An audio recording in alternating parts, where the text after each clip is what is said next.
atau pelanggan setia yang memang tidak tahan kalau rambutnya mulai menutup telinga. Tapi sebagian besar memilih menunggu.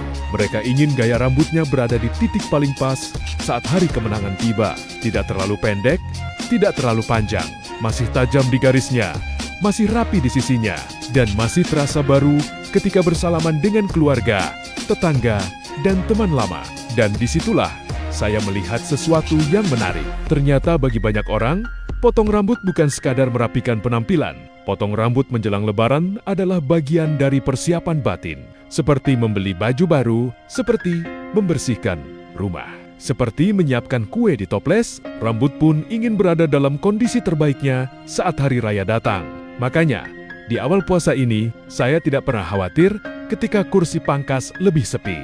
Karena saya tahu, ini hanya jeda sebelum gelombang besar datang. Pengalaman bertahan-tahan mengajarkan satu hal. Sepi di awal puasa itu pasti, tapi ramai di akhir puasa. Itu tradisi dan benar saja.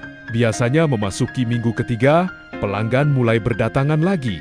Mereka yang sebelumnya menahan mulai muncul satu persatu dengan kalimat yang hampir sama. "Bang, potong yang rapi ya, buat Lebaran." Ada yang minta tetap seperti biasa. Ada yang ingin sedikit lebih pendek dari biasanya. Ada juga yang ingin coba gaya baru sekalian, tampil beda. Di hari raya, di momen itulah kursi pangkas ini berubah.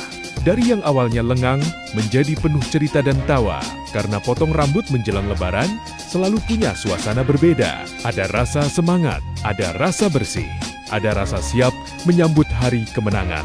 Dan saya, sebagai tukang cukur kampung, merasa ikut menjadi bagian kecil dari kebahagiaan itu. Saya mungkin tidak membuat baju baru mereka. Saya mungkin tidak menyiapkan hidangan di rumah mereka. Tapi saya membantu satu hal penting, membuat mereka merasa lebih percaya diri saat bersilaturahmi. Jadi, kalau di awal puasa ini, kursi pangkas terasa lebih sepi.